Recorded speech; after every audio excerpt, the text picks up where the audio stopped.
Denzel Washington wasn't supposed to succeed. The painful secret behind his father's abandonment. How does a man become a legend without losing his soul? When you hear the name Denzel Washington, you might think of greatness. The Oscars, the speeches, the undeniable command every time he walks into a scene. He's the man you never see falter, never see fail, the ultimate father figure, mentor, soldier, king.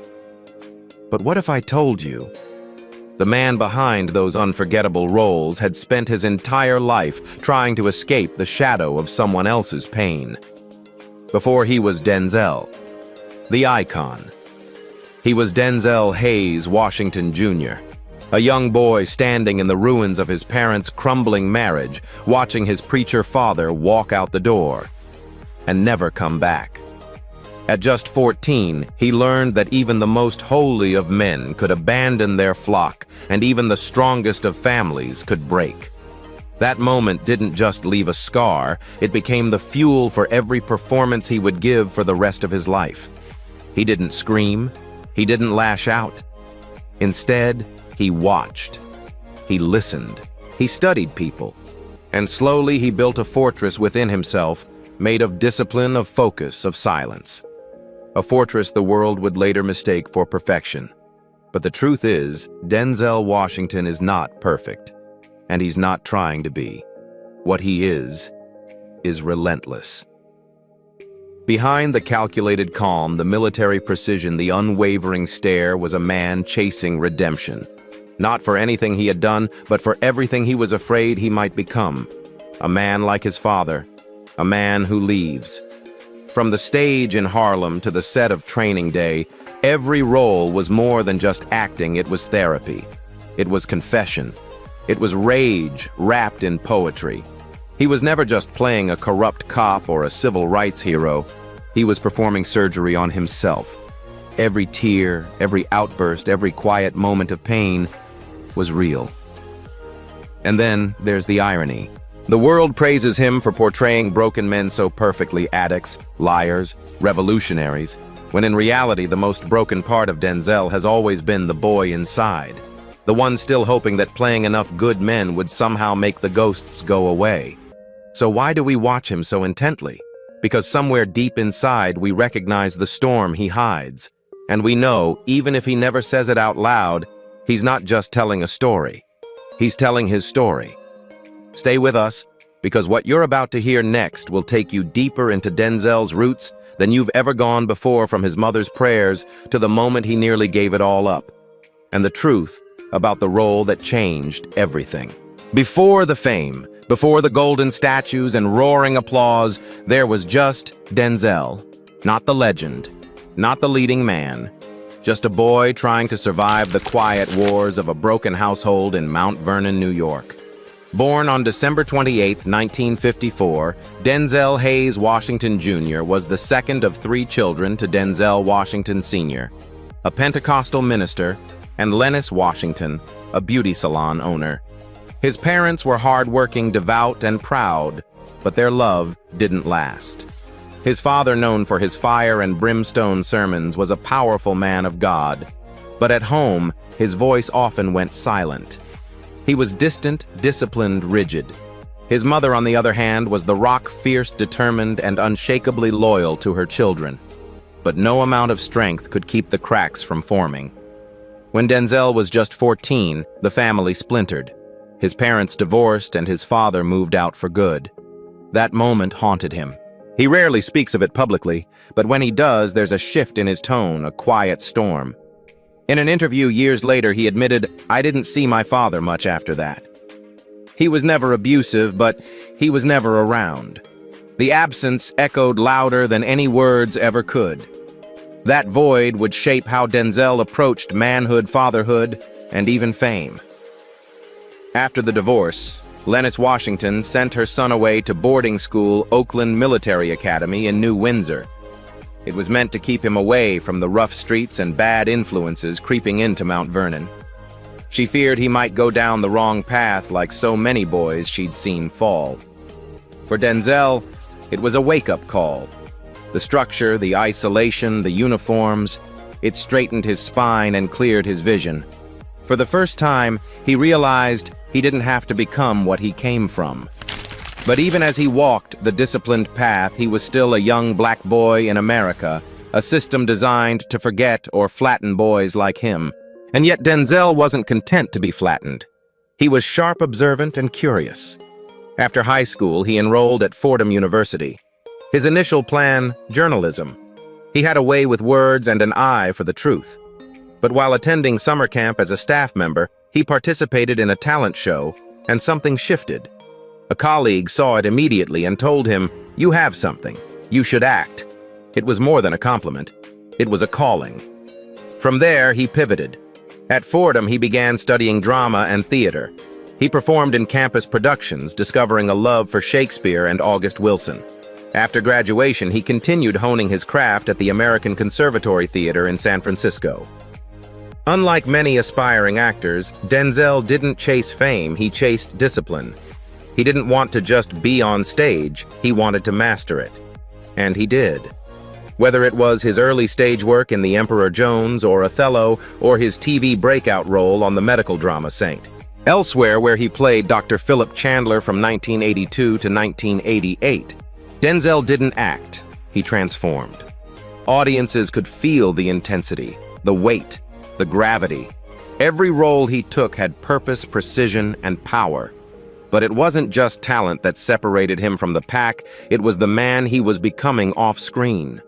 While rising through the ranks of Hollywood, Denzel held on tightly to his faith. He attended church regularly, tithed, and often sought spiritual advice before major life decisions.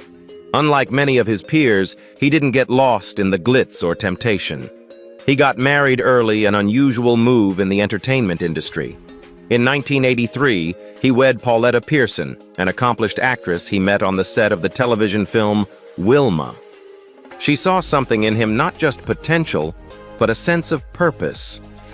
Together they built something rare in Hollywood, a real family. They raised 4 children, John, David, Katia, and twins Malcolm and Olivia, away from the chaos of celebrity life. He taught them to work hard, keep their heads down, and serve others before serving themselves. Even as he became one of the most bankable stars in the industry, he insisted on driving them to school, showing up for games and recitals, and being present. Because Denzel never wanted to repeat the cycle of absence. But even as he nurtured his family, he never forgot where he came from. He donated millions to historically black colleges and churches. He returned to his mother's old salon to surprise her clients. He spoke at graduation ceremonies, prisons, and youth centers, not to boast, but to remind young black men that greatness is possible even from the darkest corners. Still, even legends have quiet battles. Denzel wrestled with the pressure of perfection, the weight of being the responsible black actor in a world hungry for scandal. He didn't drink heavily or lose himself in drugs, but the emotional cost of carrying generations of trauma through every role he played. That weight doesn't show up in headlines. It shows up in his eyes. And yet he carried it. For the boy he once was. For the man he refused to become. For the legacy he knew he was building every single day. He has always said, "My faith makes me who I am. I'm just an instrument." But if that's true, then God chose a rare one. Hollywood. He was a man on a mission. And that mission wasn't about fame or fortune. It was about truth, about dignity, about redefining how black men were seen on screen. While the industry was still handing out stereotypical roles, thugs, sidekicks, victims, Denzel chose differently. He wasn't going to be a caricature. He wasn't going to sell out. From day one, he demanded depth, demanded complexity, demanded humanity. And Hollywood quickly learned that when Denzel Washington walked into a scene, the rules changed. His first real breakout moment came in the TV series Saint Elsewhere, 1982 to 1988. As Dr. Philip Chandler, Denzel played a young, intelligent, confident black surgeon, something rarely seen on television at the time.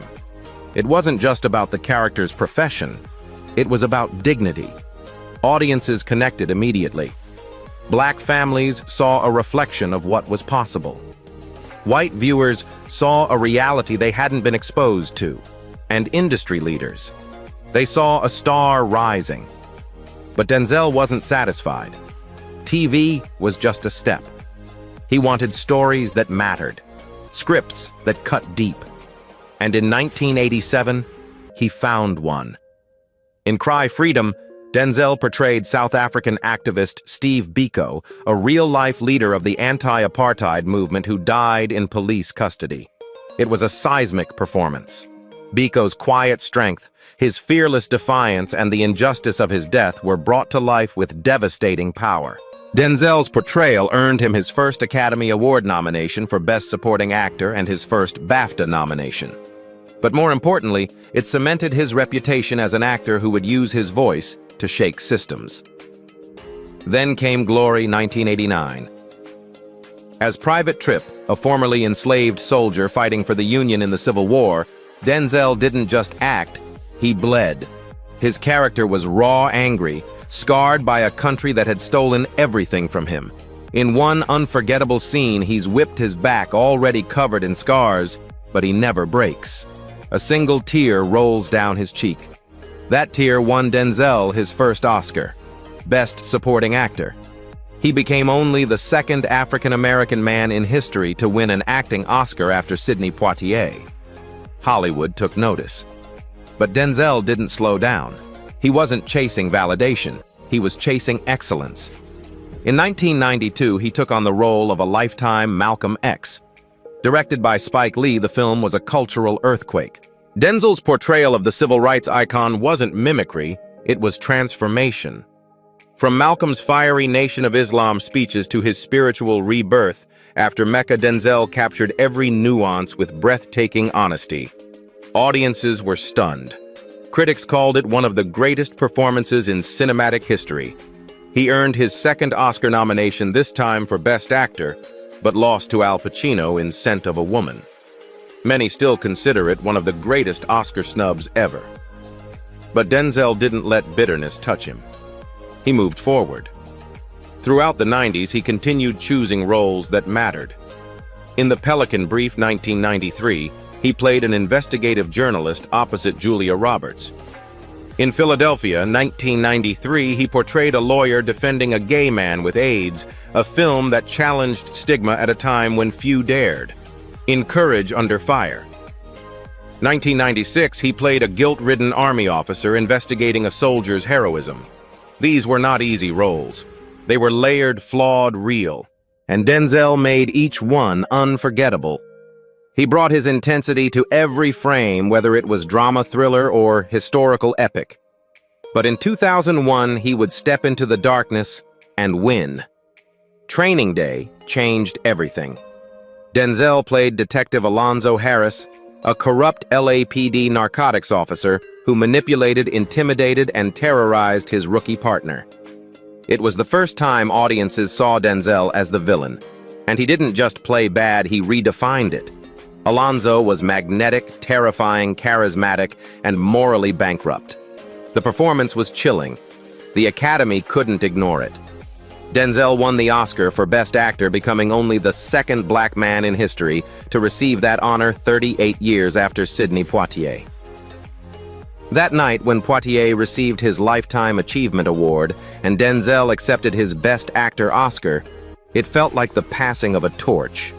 But Denzel didn't just stop at acting. He had more to say, and more ways to say it. In 2002, he made his directorial debut with Antwone Fisher, a deeply personal story about a young black man battling abandonment, rage, and trauma. Denzel played a Navy psychiatrist helping the protagonist find peace. The film wasn't flashy, but it was deeply moving. It showed another side of Denzel, the mentor, the nurturer, the storyteller behind the camera. He continued directing, writing, and producing, always championing black voices and stories. The Great Debaters 2007 showcased the power of education and resistance. Fences 2016, adapted from August Wilson's Pulitzer Prize-winning play, was a masterclass in pain, pride, and generational trauma. Denzel not only starred in the film but directed it as well. His performance as Troy Maxson, a bitter former baseball player turned garbage man, earned him yet another Oscar nomination. And still, he gave everything. Unlike many stars, Denzel never embraced the celebrity lifestyle. He didn't care for the gossip, the red carpet antics, or the attention. He valued privacy, family, and legacy. He often turned down roles he felt didn't honor the dignity of black culture. He didn't want to be rich. He wanted to be great. And Hollywood respected him for it. He became a beacon, especially for young black actors. Michael B. Jordan, Chadwick Boseman, and John David Washington, his son, all point to him as their North Star. In fact, Denzel famously paid for Chadwick Boseman's acting tuition at Oxford University without ever expecting anything in return. Years later, when Boseman became Black Panther, he publicly thanked Denzel for believing in him long before the world did.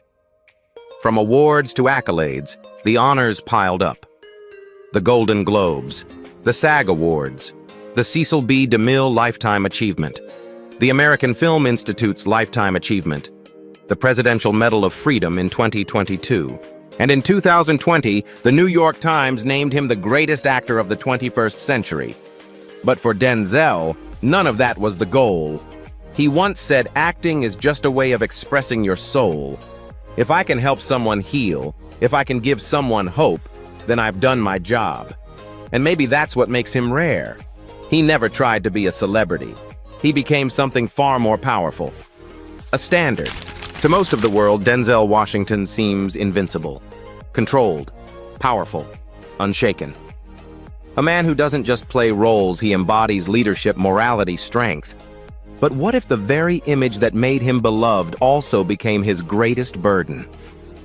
What if the truth is, Denzel Washington has spent most of his life running from the one thing he feared most, becoming his father? Behind the trophies and standing ovations lies a man who has carried trauma like a second skin. It started early with the absence of his father after a painful divorce. Denzel has said little about it publicly, but when he does, the honesty is staggering. "I never really knew him. He was there, and then he wasn't. There was no abuse, no explosive moment. Just the cold silence of someone who should have stayed and didn't." That silence shaped him. It taught him discipline, yes, but it also taught him to hold everything inside. Denzel learned to mask pain with purpose. He became hyper-focused, extremely private, and obsessive about control, not just on set, but in life. Every word, every decision, every role, calculated. He once told a young actor, "Stay off social media. Protect your mystery." But sometimes protecting the mystery also meant burying the wound. And the deeper he buried it, the more flawless he appeared. Yet perfection comes at a price.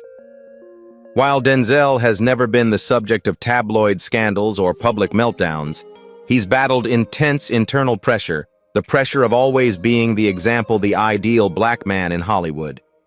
He's carried the expectations of a race, of a generation, of a culture that saw him as proof that we could make it. That kind of pressure doesn't break loudly. It cracks quietly. There were rumors of intense mood swings on set, of moments where Denzel would suddenly grow cold, withdrawn, or overly intense, not from ego, but from the emotional weight he was constantly managing. He poured himself into characters because it was his safest release. Each role was therapy, but it also meant digging through emotional scars repeatedly. Take Flight 2012, for example.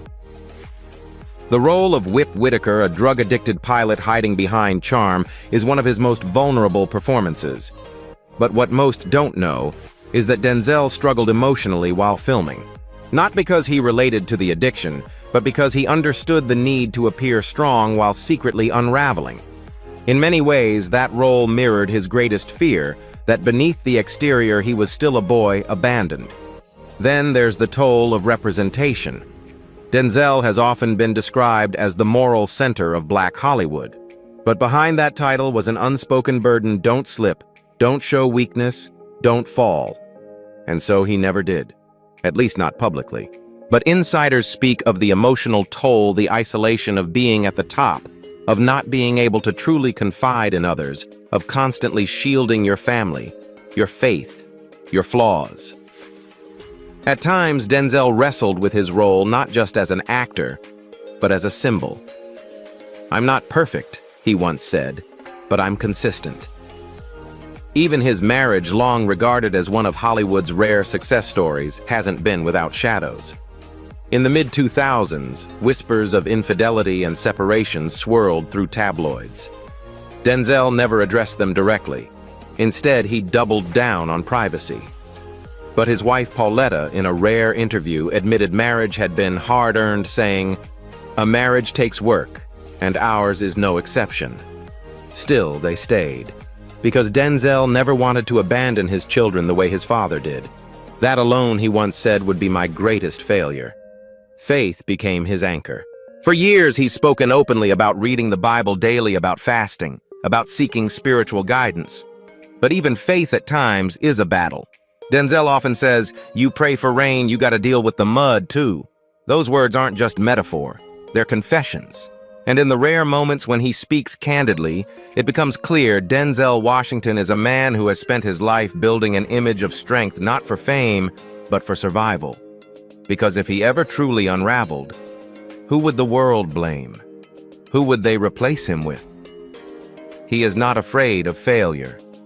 He is afraid of what failure would mean for everyone who looks up to him. That's the tragedy of being exceptional.